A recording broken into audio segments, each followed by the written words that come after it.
जैसा कि आप लोगों को दिख रहा होगा कि हम क्या पढ़ने वाले हैं, स्क्रीन पे दिख रहा होगा कि संघ फाइलम एनिलिडा के बारे में पढ़ेंगे। इसका कॉन्सेप्ट समझेंगे, प्लस साथ साथ हम एमसीक्यू भी कराएंगे जो कि वेरी इंपॉर्टेंट है। अभी जो हाल ही में एग्जाम्स होने वाले हैं टीजीटी पीजीटी के लिए, वेरी इंपॉर्टेंट टॉपिक्स है। तो चलिए हम कुछ इसके बारे में पहले जान लेते हैं। एनिलिडा किस जंतु में आते हैं, फाइलम एनिलिडा में कौन कौन से जंतु, इसके क्या क्या उदाहरण हैं, सब कुछ पहले हम समझ लेते हैं। उसके बाद हम एमसीक्यू में डायरेक्ट चलेंगे। तो आप यहाँ पे समझिएगा, जो हमारा एनिलिडा है यानी जो संघ एंड फाइलम संघ जो एनिलिडा है, वो ऐसे जीव होते हैं जिनका शरीर कई छोटे छोटे खंडों में सेगमेंट में बटा होता है। सेगमेंट का मतलब कि छोटे छोटे खंडों में बटा हुआ हो। ये लंबी होती है, बेलनाकार पाइप जैसी लंबी होती है, और ये ऐसे खंडों में बटी होती हैं। ठीक, फॉर एग्जाम्पल ले लो आप, जैसे फॉर एग्जाम्पल ले लो, कछुआ हो गया, अर्थवर्म, लीच हो गया यानी जोंक, नेरिस हो गया। और इसके मैं ये बताऊंगी इम्पोर्टेंट उदाहरण जो कि हैं, एग्जाम्पल्स हैं इसके, जो कि वहाँ से क्वेश्चंस बनते ही बनते। अगर आप वो 5 एग्जाम्पल्स याद कर लिए ना, तो बहुत आसानी के साथ आपका टॉपिक ये बिल्कुल तैयार है। तो मिस बिल्कुल नहीं करिएगा, लास्ट तक देखिएगा।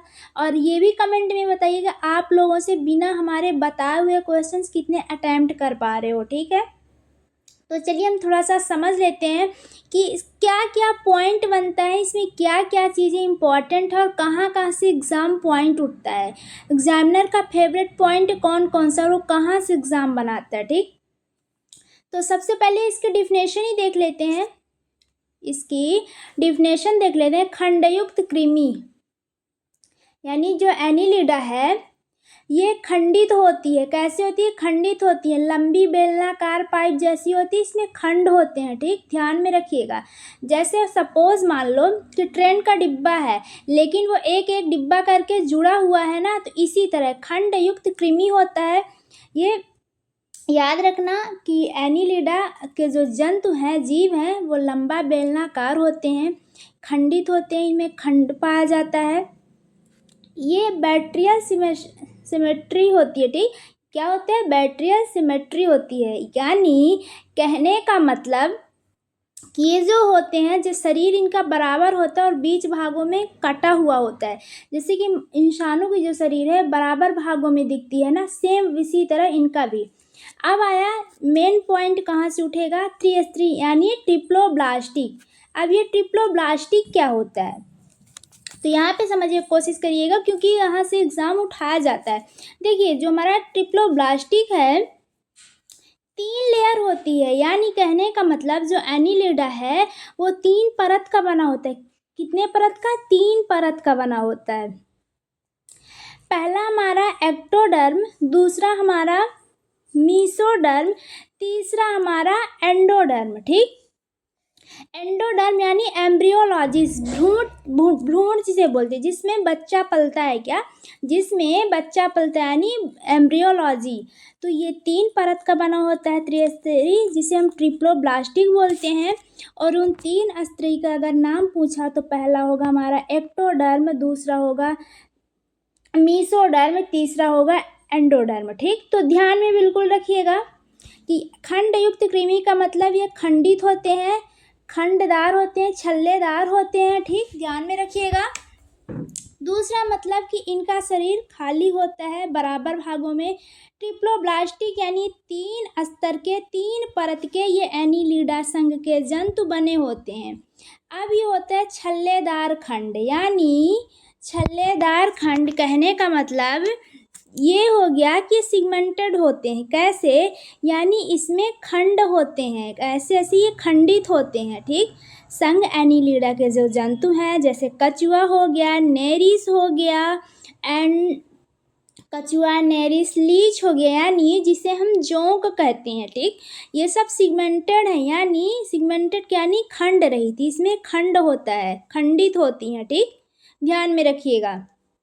नली के अंदर ये बोल रहा है ट्यूब, थिन ट्यूब्स, यानी इसके अंदर कहने का मतलब ये है परिसंचरण तंत्र जिसे बोलते हैं आहार नली, एक पतली पाइप सी जैसी इनके बीच में आहार नली पाई जाती है कछुओं के अंदर। ठीक, इम्पॉर्टेंट है, ध्यान में रखिएगा।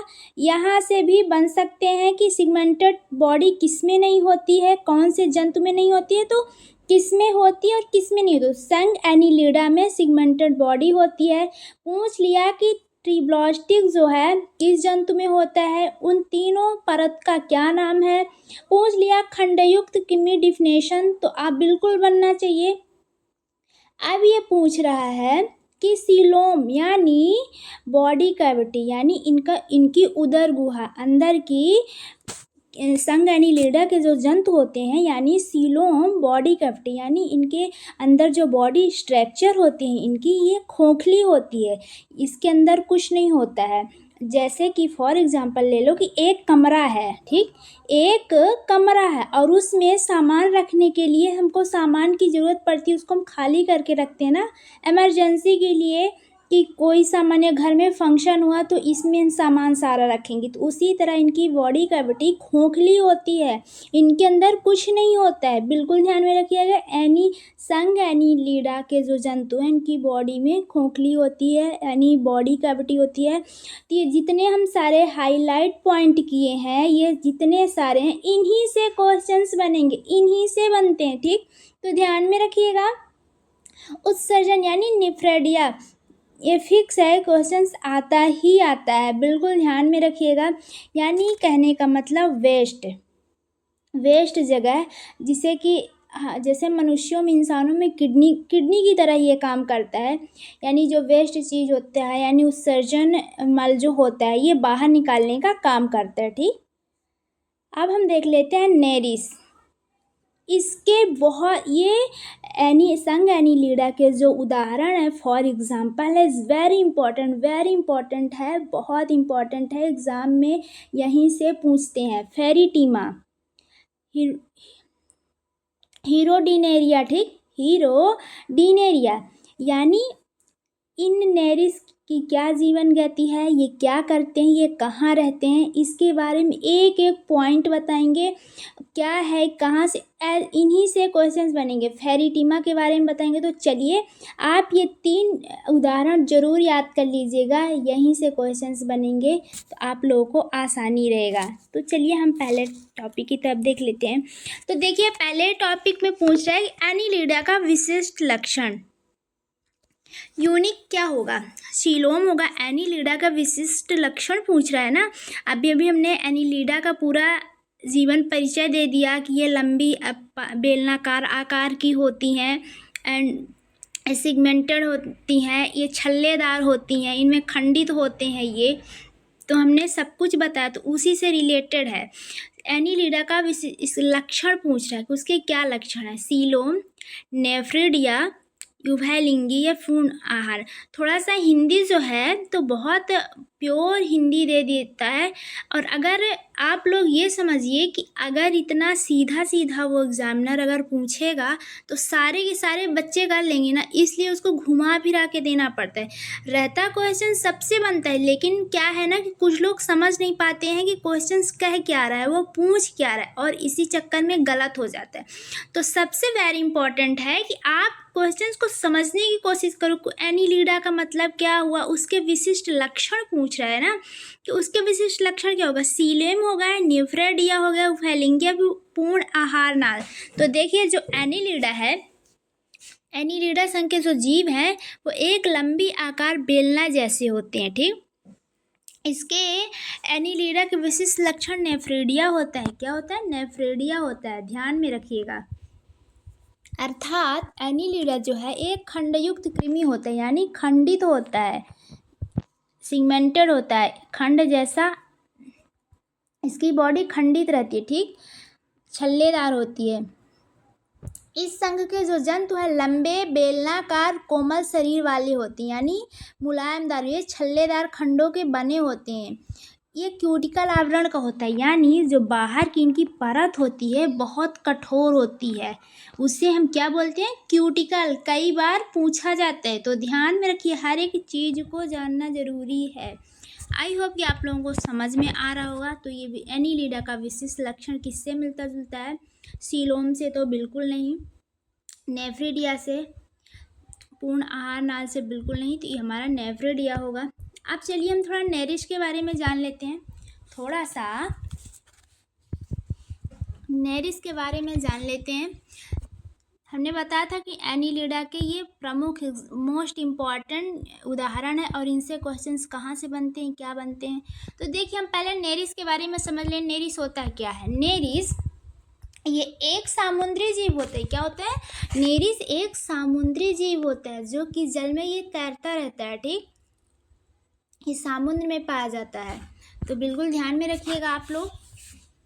इसमें पूछ रहा है कि नेरिश में रक्त यानी ब्लड जो है किसके द्वारा जाता है। तो मैं ये बता दूं कि नेरिश का हृदय नहीं होता, कक्ष अलग अलग नहीं होते हैं कि उससे ब्लड सर्कुलेट करेगा। ठीक, इसमें अलग अलग हार्ट नहीं होते यानी दिल नहीं होता है। ये पृष्ठीय नालिका, ये पृष्ठीय नालिका रक्तवाहिनी जिसे बोलते हैं। क्या बोलते हैं? पृष्ठीय नालिका रक्तवाहिनी। ये सिकुड़ती फैलती रहती है। क्या करती है? ये नेरिश यानी उस जीव के अंदर ये सिकुड़ती फैलती रहती है। उसी की मदद से ब्लड सर्कुलेट करता है। क्या करता है? उसी की मदद से ब्लड सर्कुलेट करता है। नेरिश में अलग अलग हार्ट कक्ष नहीं होते हैं। ये पृष्ठीय रक्तवाहिनी के द्वारा, नालिकाएं के द्वारा ब्लड इसमें जाता है। किसके द्वारा? पृष्ठीय रक्तवाहिनी यानी कि नालिकाओं के द्वारा ब्लड जाता है और वो सिकुड़ती और फैलती रहती हैं, जिससे मदद से वो सर्कुलेट करती हैं ब्लड। क्या करती हैं? सर्कुलेट करती हैं। आई होप कि आप लोगों को समझ में आया होगा, समझ में आ रहा होगा। कमेंट जरूर करिएगा। मेरे बताए हुए पहले से आप कितने क्वेश्चंस आपसे बन रहे हैं। अगर इसमें से आपसे अगर 3 भी क्वेश्चंस अटेम्प्ट कर पा रहे हैं ना, तो समझो कि आपका टॉपिक क्लियर है।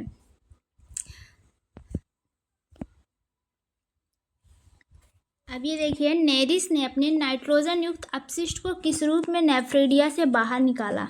क्या पूछ रहा है कि नेरिश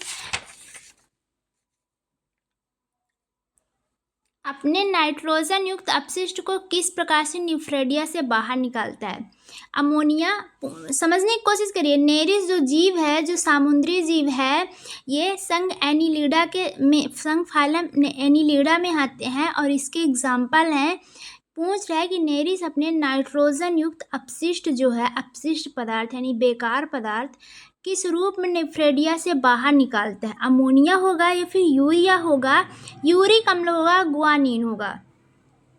देखिए, जो हमारा नेरिश है वो नाइट्रोजनस अपशिष्ट को अमोनिया के रूप में बाहर निकालता है। कैसे करता है? जो हमारा नेरिश है, नाइट्रोजन युक्त अपशिष्ट पदार्थ को क्या करता है? बाहर निकालता है।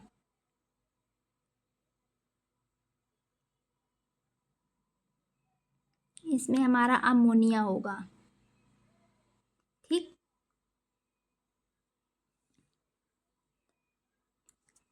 अब देख लेते हैं हेट्रोनेरिश क्या है। इज वेरी इंपॉर्टेंट टॉपिक है, इज वेरी इंपॉर्टेंट। नेरिश क्या है? नेरिश क्या है? हेट्रोनेरिश क्या है? देखिए, नेरिश की लैंगिक अवस्था सेक्सुअल फेस इस नेरिश हिमिटोफेगस होगा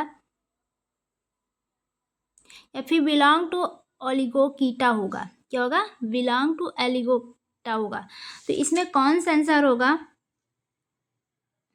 तो देखिए, जो हमारा हेट्रोनेरिश है वो है क्या, पहले ये हम जान लेते हैं। हेट्रोनेरिश का मतलब होता है कि क्या है, जीव है या फिर कुछ और है। तो हेट्रोनेरिश एक प्रजनन होता है, रिप्रोडक्टिव रूप होता है। हेट्रोनेरिश का एक प्रजनन रूप होता है यानी रिप्रोडक्टिव रूप होता है। ये जब प्रजनन के रूप में शरीर को परिवर्तन कर लेता है यानी अनुकूलन कर लेता है, जिससे ये जल में तैरता रहता है, जल में तैर सकता है। परिवर्तित होकर जल में ये तैरने लगता है। क्या है? हेट्रोनेरिश क्या है? हेट्रोनेरिश प्रजनन होता है या एक रिप्रोडक्टिव के रूप होता है। क्या होता है? रिप्रोडक्टिव का एक रूप होता है, ये बदलता रहता है। ठीक,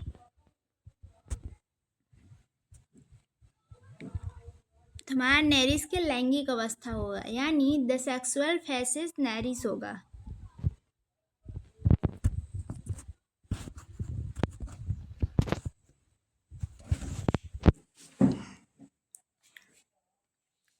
पैरापोडिया संबंधित है। स्ट्रक्चर ऑफ रिलेटेड टू, बताइए। परिसंचरण से, श्वसन से, फिर गमन तथा जनन से। इसमें कौन सा नंबर होगा? पूछ रहा है कि पैरापोडिया संबंधित है, किससे संबंधित है? तो हमारा ये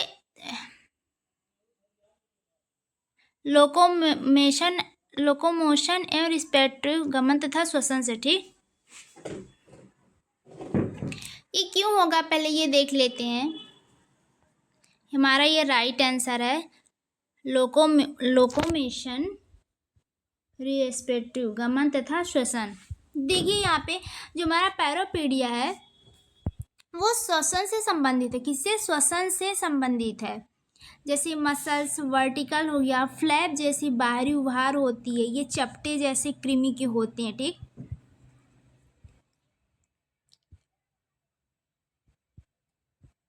ये जो पैरापोडिया है, ये जो हमारा पैरापोडिया है पॉलीकेट वर्म में पाया जाता है। किसमें? पॉलीकेट वर्म में पाया जाता है। ये खंडयुक्त संरचना होती है, चलन और श्वसन के लिए उत्तरदायित्व होती है। ये इनकी स्ट्रक्चर ऐसे होती है, ऐसे ऐसे ये पतली पतली होती हैं और ये ऐसे ऐसे ऐसे ऐसे, ऐसे ये जालीदार, इनके मतलब ऐसे बाल होते हैं पैरापोडिया में। बहुत खतरनाक जीव होते हैं।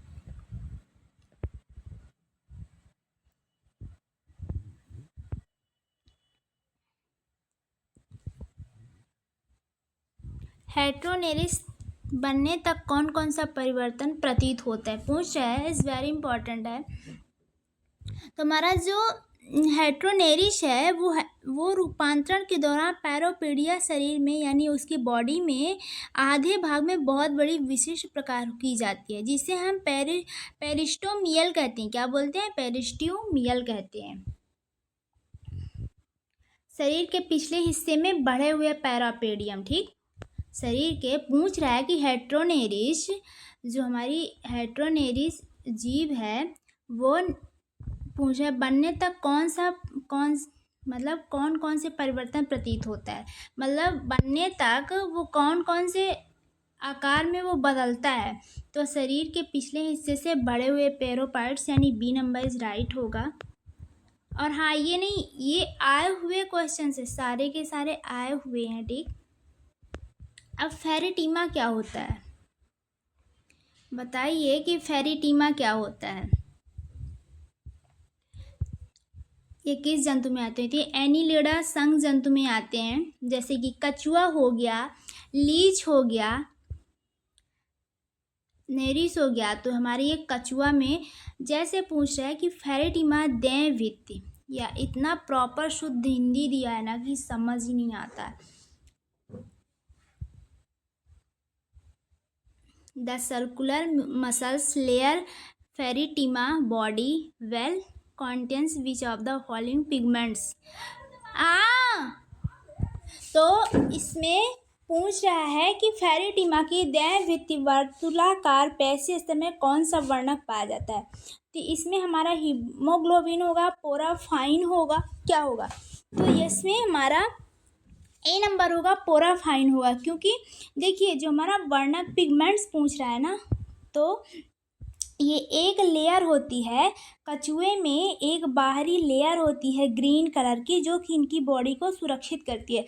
अब फॉर एग्जांपल ले लो कि जैसे सनस्क्रीन लगाते हैं तो हमें धूप से प्रोटेक्शन देती है ना, बचाती है। ऐसे ही इनको भी मतलब एक जो ग्रीन कलर की वर्णक स्तर पाई जाती है वो इनको बचाती है, सुरक्षा करती है इनकी।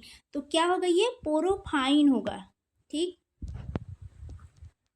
अब देखते हैं कि किसमें रक्त ग्रंथियां पाई जाती है, एस्कैरिस में या फिर फेरिटीमा में। तो हमारे फेरिटीमा में पाई जाती हैं रक्त ग्रंथियां। फेरिटीमा किस खंड के सबसेप्टा सेप्टिल नेफ्रेडिया है? तो हमारा ये 14 से 15 होगा। केचुआ में प्रोटेस्टियम का मुख्य कार्य क्या होता है? तो हमारा देखिए केचुआ में प्रोटेस्टियम का मुख्य कार्य यानी केचुआ का मुख्य कार्य पूछ रहा है सीधा सीधा। मिट्टी का खोदना संवेदी अंग की तरह, तो ये हमारा दोनों होगा, सी नंबर होगा, ए और बी दोनों होगा, क्योंकि ये मिट्टी के अंदर सुरंग बना के रहता भी है और कंपोस्ट एक तरह के खाद बनाता है, जो कि इसे किसान का मित्र भी कहा जाता है। कछुआ को कंपोस्ट खाद बनाता है। ठीक, तो हमारा ये ए और बी दोनों सही होंगे। केचुआ की आहार नाल में कौन सा भाग ग्राइंडिंग मशीन कहलाता है? तो देखिए जो हमारा कछुआ होता है ये किसका उदाहरण है? कछुआ फेरेटिमा में आता है ना। तो देखिए जो ग्राइंडिंग मशीन कहलाती है वो हम गिजार्ड को ग्राइंडिंग मशीन कहते हैं। क्या कहते हैं? गिजार्ड राइट आंसर होगा। गिजार्ड को ग्राइंडिंग मशीन कहलाता है। ये बिल्कुल ध्यान में रखिएगा। केचुए में उत्सर्जी पदार्थ यानी केचुए का उत्सर्ज यानी जो वेस्ट मल पदार्थ अपशिष्ट पदार्थ होती है कहाँ जाता है? केचुए के उत्सर्जित पदार्थ अमीनो अम्ल, यूरिया, फ्यूरिक अम्ल, फिर अमोनिया व यूरिया। तो हमारा ये अमोनिया यूरिया दोनों जो कि मेल्ट होके घुल के मिल के बाहर आ जाते हैं। ठीक, केचुए में वृषण कोश खंडों में पाया जाता है। तो हमारा ये 10 से 11 खंडों में पाए जाते हैं वृषण कोश सिगमेंट। अब हीरोडेनेरिया के बारे में देख लेते हैं कि हीरोडेनेरिया कितने खंड में होते हैं। अब हीरोडेनेरिया किस जंतु में आते हैं? तो ये एक जोंक की एक प्रजाति होती है। जोंक की जो जिसे हम इंग्लिश में लीच बोलते हैं और हिंदी में जोंक बोलते हैं। ठीक, ये हीरोडेनेरिया जो है जोंक की एक प्रजाति होती है। कितने खंड में होते हैं? 33 खंड में होते हैं। ठीक, ज़्यादा डिटेल में नहीं समझा रही हूँ क्योंकि 6वीं 5वीं के बच्चे स्टूडेंट तो है नहीं, काफ़ी समझदार हैं, समझ जाएंगे।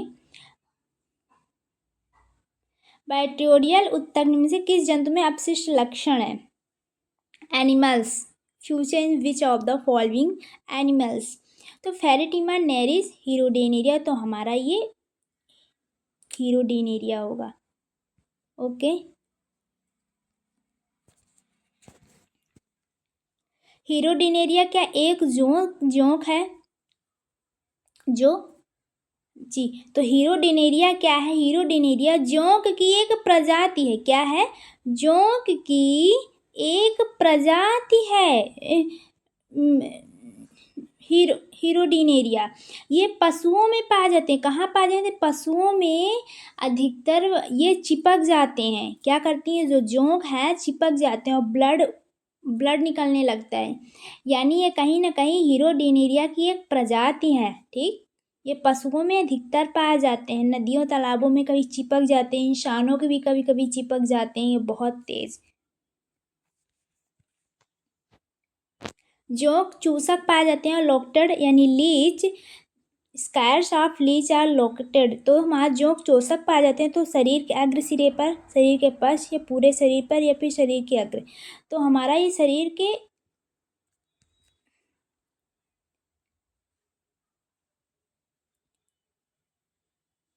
तो ये जो जोंक है यानी लीच है ये शरीर के अग्र व पश्च सिरे दोनों सिरे पाए जाते हैं। ये दोनों सिरों से चूसते हैं और ये ब्लड चूसते हैं। मनुष्य के और इंसान पशुओं के अधिकतर ये लग जाते हैं, पशुओं के तो बहुत ज़्यादा। ठीक, अरे वही सेम क्वेश्चन आ गया। इसमें रक्त चूसक क्या है? हीरोडेनेरिया ये जोंक के प्रजाति का एक है। जोंक के एक प्रजाति में से आता है हीरोडेनेरिया। बिल्कुल ध्यान में रखिएगा। ऐसा याद कर लो कि हीरोडेनेरिया का मतलब जोंक से, और जो फेरिटीमा है उसका केचुए से संबंधित है। सबका उदाहरण बता रही हूँ। हीरोडेनेरिया यानी जोंक से, जो फेरिटीमा पढ़ा है वो केचुए से संबंधित, और जो हमने नेरिस पढ़ाया है वो एनिलिडा से संबंधित। ध्यान में रखिएगा इसके एग्जाम्पल्स ध्यान में। आई होप कि आप लोगों को हमारी वीडियो पसंद आई होगी। तो नेक्स्ट वीडियो में हमारी कल फिर से MCQ आएगी। तो आप लोग लगातार बने रहिएगा हमारी वीडियो में। अगर पसंद आएगी तो आगे भी शेयर कर दीजिएगा, और अगर चैनल पे हमारे नए होंगे तो सब्सक्राइब करना ना भूलेंगे। Thanks for watching my video.